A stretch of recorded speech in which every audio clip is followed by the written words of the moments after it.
Hi everyone, welcome to Womanly State of Mind. My name is Karen Lum, and for the last 2 weeks I've been teaching in Miami at a school called Ironhack. I've been teaching user experience design, but we spent an entire day of class just talking about how to speak in front of an audience. After doing like over 40 speaking engagements in the last year, I feel like I know a lot about how to deal with the fear of public speaking. And as we all know, is one of the most widespread fears. There are more people who are literally scared of public speaking than death. So if you're planning on doing any public speaking, just know that the more and more you do it, the less and less scary it's gonna be. And also, it's gonna reap you so many rewards. Every time you get in front of a class and give a presentation, or maybe you're giving a presentation at work or leading a meeting, you are showing others that you are a leader. And so here are my tips on how to speak in public. When I was in college, I actually sought out help from a vocal coach. Dr. Thomas Freeland told me this: the one thing you should remember to do is breathe. I cannot stress this enough. When all things fail, when you're just up there and you're feeling panicked and you're feeling like, oh my God, I'm shaking, I'm nervous, just pause and breathe. Just slow yourself down. Just recalibrate all the anxiety that's going on in your brain. Just pause. 2. This is something that my first boss told me, Anya Sangvi. Pretend you're a renowned author traveling to promote your new book.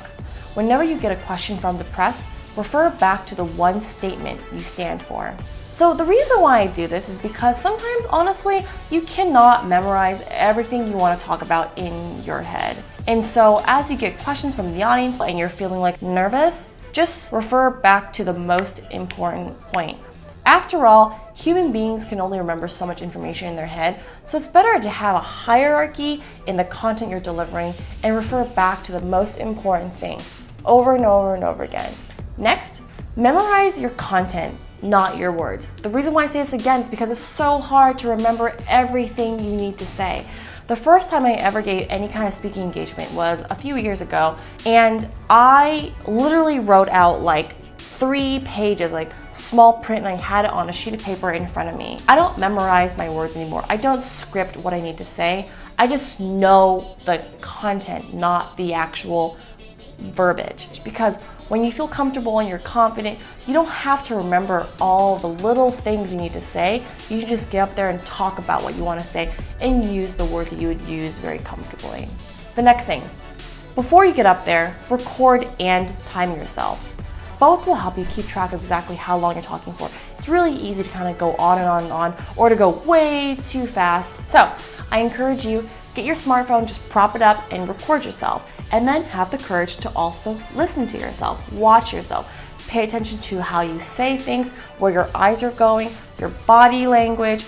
All these things will impact how others perceive you. When you practice and you actually observe yourself, you continue that feedback loop. You make yourself better. Now, you don't want to drag, and you also don't want to rush. If you're doing, say, a presentation, you're doing slides, I would say, general rule of thumb, no more than 1 slide per minute. You could try to just talk really fast and get in all this information, but you're gonna be speaking at a pace that's probably uncomfortable. And also, chances are, if you're covering that much material, your audience won't remember. It's better to have a concise presentation that's clean and focused than to try to talk about everything where you fit like 300 words on a single slide. People can't read and listen at the same time, so if they're reading what's on the slide deck, then they're not going to be listening to you. Therefore, I'd rather have them listen to me and just have something that supplements what I'm talking about on the slide deck. Next, body language. I once read that how people perceive us is like 80% body language and 20% of what we actually said. So our body language says a lot about us, about our confidence level, about how much we believe in our own ideas. So when I'm doing any kind of public speaking, I keep many things in mind. 1, look at your audience. If I feel a little nervous, I'll just look between heads. No one knows the difference. And don't look at your slides. So if you have a presentation next to you, don't just look at your slides and point to it. Make sure you actually know your slide content in your head and that you're looking towards your audience. Next is your posture. Shoulders back, chin lifted, stand up straight.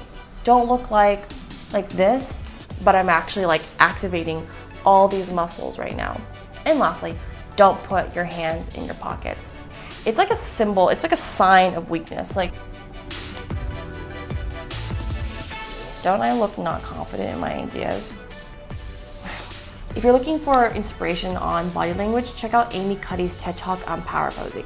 She says that before a meeting or before a presentation, just go into a private room like a bathroom, pump your fists up, and just let like your confidence exude out of your chest. Let the energy like go into your body, let it sink in, and it starts to make you think that you're more confident. And then before you know it, you're more confident. I even feel really good right now when I do that. And lastly, practice, practice, practice. And also do as much public speaking as you can, because every time you do it, you're gonna get better until excellence becomes a habit.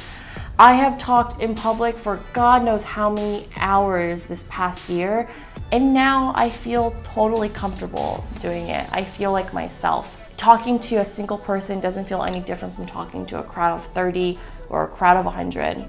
Thank you so much for watching my video on public speaking. I hope you enjoyed it and found it useful. Let me know in the comments below if you want me to make more videos on this topic. And also, don't forget to hit subscribe. Thank you so much for watching. See you next time.